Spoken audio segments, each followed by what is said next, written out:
built a career as a corporate executive, traveling globally and later launching my own business. And as a wife, mother, mentor, and community advocate, I always showed up for everyone else. But like so many other women, I neglected to show up for myself. That changed last year when I scheduled my very first mammogram. I had no symptoms. I simply decided it was time to take care of myself. That decision revealed an early, non-invasive form of breast cancer. I caught it in time, I acted quickly, and because of awareness, access, and prioritizing my health, I'm very proud to stand here alive today as a breast cancer survivor.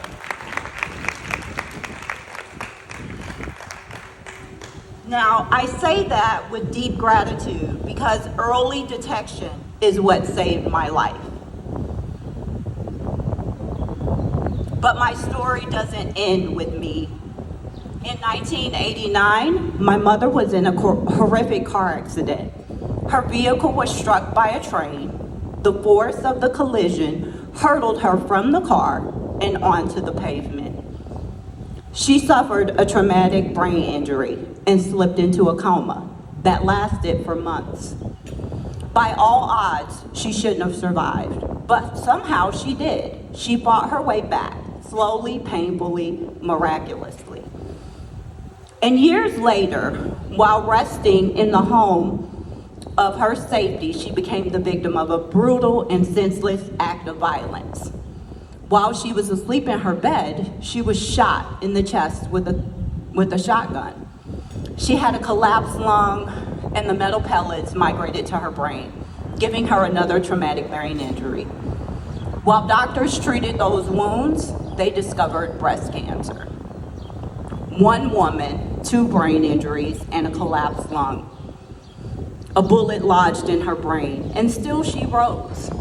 She faced each battle with unshakable grace, quiet courage, and a faith that refused to bend. She beat breast cancer. She kept moving forward. But 2 years later, she received the diagnosis that would be her final one, stage 4 cancer. It spread to her organs, metastasized to her brain, and true to form, she bore it in silence. She didn't even tell anyone. Not to hide it, but to protect us, her family. And in her final chapter, she chose to carry the weight alone, shielding us from pain, even as she quietly endured her own. But her silence came at a heartbreaking cost. I couldn't hold her hand. I couldn't go through chemo with her. She went through this illness alone. She chose to carry the weight, shielding us from pain, and leaving me with questions. You see, when someone has breast cancer, they don't know what the next move is. They don't know what they're doing or how it's going to affect their families.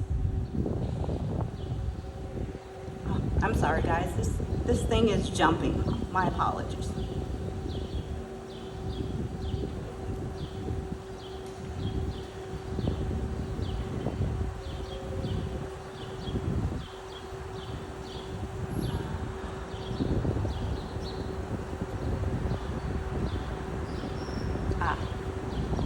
So today I share her story so that no one can feel this brutal cancer alone.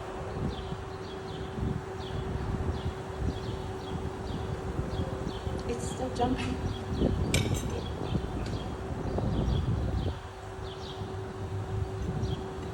We're building a future where early detection is not just the answer, but giving us access to more information. This room is full of leaders, full of people who could support this mission. When you support making strides, You're giving time to someone like me. You're giving dignity to someone like my mother, someone like Michelle. So let's not just sit around and talk about what we could do. Let's talk about doing it now.